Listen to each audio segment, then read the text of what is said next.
fourth time that Nitish Kumar is going to be the chief minister. So it's an NDA government, BJP plus NDA. BJP understands that.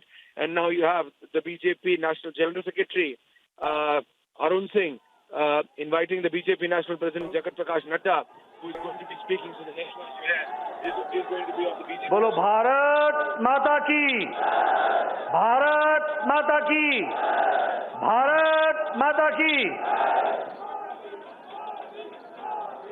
आज के इस धन्यवाद कार्यक्रम में भारत के यशस्वी प्रधानमंत्री आदरणीय श्री नरेंद्र मोदी जी, हमारे भारत के रक्षा मंत्री आदरणीय श्री राजनाथ सिंह जी, हमारे भारत के गृह मंत्री सम्मानीय अमित भाई शाह जी और हमारे भारत सरकार में मंत्री, पूर्व में अध्यक्ष रहे पार्लियामेंट्री बोर्ड के सदस्य सम्मानीय नितिन गडकरी जी, सम्मानित मंच और इतनी बड़ी संख्या में इस कार्यक्रम में, धन्यवाद कार्यक्रम में आए हुए हमारे भारतीय जनता पार्टी के कार्यकर्ता बंधु, आप सबकी ओर से, अपनी ओर से और भारतीय जनता पार्टी के लाखों कार्यकर्ताओं की ओर से मैं इस कार्यक्रम में भारत के यशस्वी प्रधानमंत्री आदरणीय श्री नरेंद्र मोदी जी का हार्दिक अभिनंदन करता हूं, स्वागत करता हूं।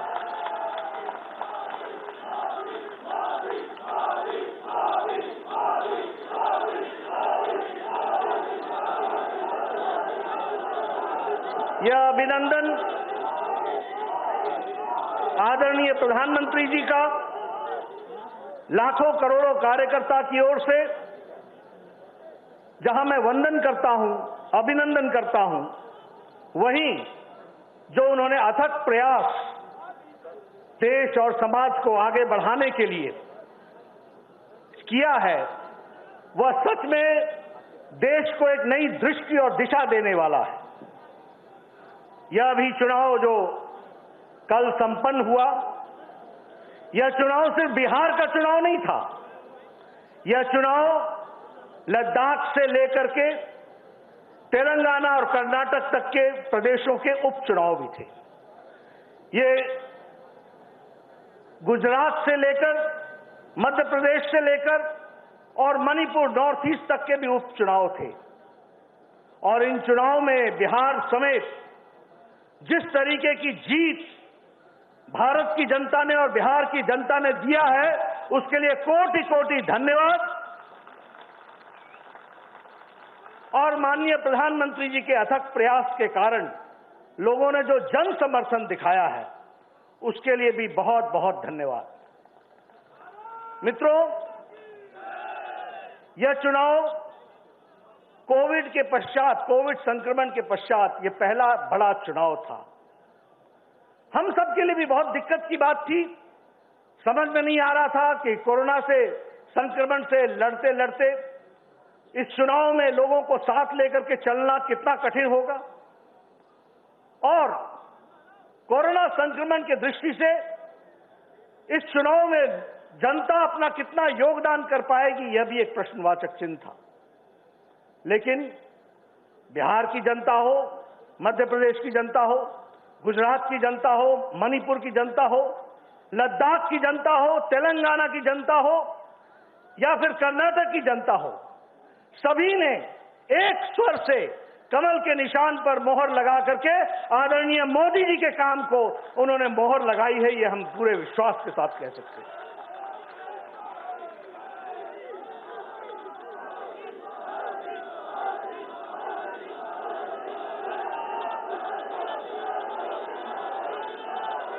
मित्रों,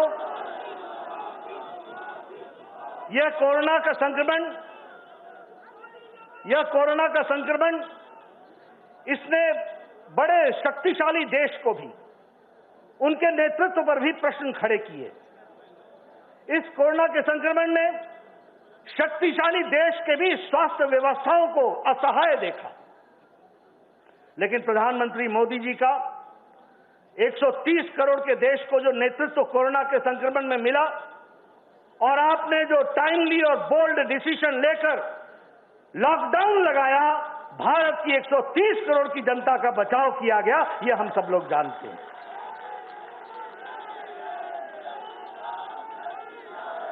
मित्रों, हमें ध्यान में है कि जिस दिन कोरोना संक्रमण के लिए लॉकडाउन लगा था, उस दिन टेस्टिंग के लिए एक लेबोरेटरी होती थी, national institute of virology Pune. Lockdown के समय प्रधानमंत्री मोदी जी ने देश को तैयार किया और आज मैं गौरव के साथ कह सकता हूं कि 1650 टेस्टिंग लेबोरेटरीज यहां देश में खड़ी हैं।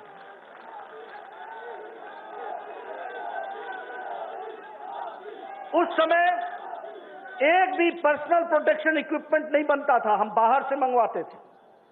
आपने उद्यमियों को प्रेरणा दी, उनको खड़ा किया और आज भारत प्रतिदिन 4.5 लाख पर्सनल प्रोटेक्शन इक्विपमेंट बना रहा है। और देश को ही नहीं, दुनिया को अब ये पर्सनल प्रोटेक्शन इक्विपमेंट भारत दे रहा है। उस समय हमारे पास एक वेंटिलेटर बनाने की ताकत नहीं थी, लेकिन मोदी जी ने सबको प्रेरित करके 3 लाख वेंटिलेटर बना करके, भारतीय वेंटिलेटर, देश के लिए भी और बाहर के लिए भी व्यवस्था की है। 150 देशों को दवाई मुहैया कराई, पैरासीटामोल और HCQ। यानी हम सिर्फ भारत की जनता की मोदी जी ने चिंता नहीं की, दुनिया के लोगों की चिंता की गई कोरोना की अवस्था में, यह हमको समझना चाहिए। मित्रों, उसी तरीके से अगर हम जन कल्याण नीतियों को देखें तो जो आपने प्रधानमंत्री गरीब कल्याण पैकेज दिया, यह छोटी घटना नहीं है। और यूएन के सेक्रेटरी जनरल ने भी और WHO के डायरेक्टर जनरल ने भी कहा कि प्राइम मिनिस्टर मोदी जी ने स्वास्थ्य के साथ साथ आर्थिक विषयों के भी निराकरण किया है और लोगों को उसमें अपने साथ शामिल करके उनके बचाव का काम किया।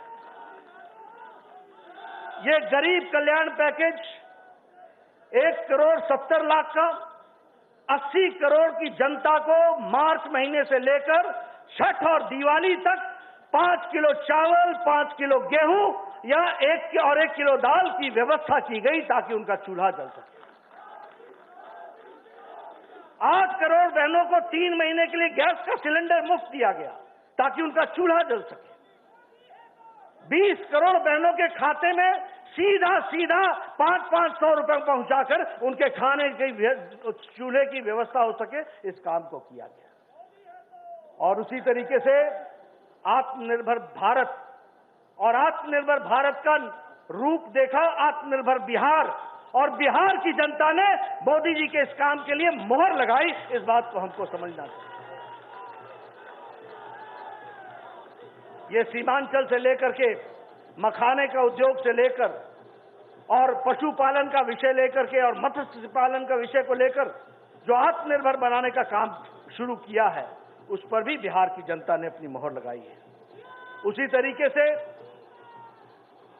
पहली बार मोदी जी ने एक बिहार की जनता के सामने जो वायदा किया था 3 साल पहले कि हम 1,25,00,000 करोड़ का पैकेज देंगे, और हम सबको ध्यान में होगा कि मोदी जी ने पाई का हिसाब दिया, 1,25,00,000 और उसके बाद 40,000 करोड़ और बिहार को दिए, ये भी उसमें से निकल करके आए। और रोड का इंफ्रास्ट्रक्चर, उसी तरीके से all India institute of medical sciences, उसी तरीके से 11 मेडिकल कॉलेज, उसी तरीके से 54,000 करोड़ रुपए हाईवेज के लिए, 13,000 करोड़ रुपए सड़कों के लिए नया जाल बिछाया गया, और डबल इंजन की सरकार को फिर से बिहार के लोगों ने मोहर लगाई, और जो मोदी जी ने खर्च यहां से भेजा वो नीतीश कुमार जी ने वहां लगाने का प्रयास किया। इसलिए मित्रों, यह चुनाव जन कल्याण नीतियों को मोदी जी ने जिस तरीके से आगे बढ़ाया और बिहार की जनता में गुंडा राज के बजाय विकास राज को पसंद किया, इसको भी हमको ध्यान में रखना चाहिए।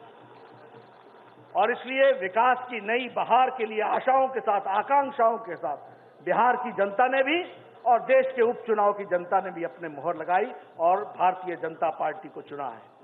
मैं अपनी ओर से और अपने सभी साथियों की ओर से मैं यहां बताना चाहता हूं, कुछ ही दिन पहले लद्दाख के ऑटोनॉमस हिल डेवलपमेंट काउंसिल का चुनाव हुआ। वहां भी भारतीय जनता पार्टी जीत करके आई, धारा 370 भी वहां मोहर लगी और यूनियन टेरिटरी लद्दाख ने भी अपना पूरा योगदान किया। इसलिए मित्रों, भारतीय जनता पार्टी आदरणीय मोदी जी के नेतृत्व में चुनाव पर चुनाव जीतती गई है और चुनाव जीतने के साथ साथ लोगों के कल्याणकारी नीतियों को जो उन्होंने आगे बढ़ाया है, उस पर जनता ने विश्वास व्यक्त किया है। इस बार का चुनाव बिहार में हमें देखने को मिला किस तरीके से चुनाव को सच्चाई को दबा करके, गलत बातों को आगे ला करके वहां की जनता को गुमराह करने की कोशिश की गई, लेकिन वहां की जनता ने बाहुबल को नकार दिया और विकास बल को मोहर लगाई। उन्होंने लूट राज को नकार दिया और डीबीटी राज को मोहर लगाई। उन्होंने लालटेन युग को नकार दिया और एलईडी युग का मोदी जी का उसको उन्होंने स्वीकार किया। इसलिए मित्रों, मैं आपके और प्रधानमंत्री जी के बीच में ज्यादा देर नहीं रहूंगा। हम सब लोग उनकी बातों को सुनने के लिए आतुर हैं, तत्पर हैं और उनको मैं विश्वास दिलाना चाहता हूं कि भारतीय जनता पार्टी, अभी मैं सिर्फ संक्रमण काल में ही आपने जो हम लोग को दिशा दी, सेवा ही संगठन है।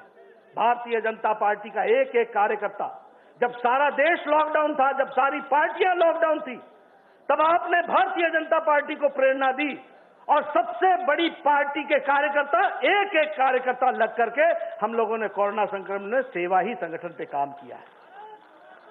मैं आपको विश्वास दिलाता हूं आदरणीय प्रधानमंत्री जी, जिस रुचि के साथ आप देश की सेवा कर रहे हैं, जिस मेहनत के साथ, और पार्टी को भी आप दृष्टि और दिशा दे रहे हैं, मैं पार्टी की ओर से आपको विश्वास दिलाना चाहता हूं कि पार्टी का एक एक कार्यकर्ता जो यहां उपस्थित है और जो चैनल से भी इस बात को सुन रहा है, एक एक कार्यकर्ता आपके बताए रास्ते पर चलकर भारत के उज्जवल भविष्य के लिए आपके नेतृत्व में आगे बढ़ेगा। इस बात का हम आपको विश्वास दिलाते हैं। मित्रों, बिहार के चुनाव में एक बात बहुत आई, काबा काबा काबा, और उसमें से निकला ई बा, बिहार में ई बा। और सबसे बड़ी बात यह आई कि बिहार के चुनाव में विकास बा और विकास के साथ विकास को वोट बा और लूट को और गुंडाराज को चोट बा। ये भी हमको समझना चाहिए। आपने हमारी बात सुनी, आपका धन्यवाद। मैं इन्हीं शब्दों के साथ आपको विश्वास दिलाता हूं कि इसी तरीके से पार्टी को आगे बढ़ाने में हम सब लोग, करोड़ों कार्यकर्ता मिल करके आपकी बताए रास्ते पर चलेंगे। बहुत बहुत धन्यवाद। जय भारत। भारत माता की। जो अभी आप नारा लगा रहे थे, मोदी है तो, मोदी है तो, मोदी है तो।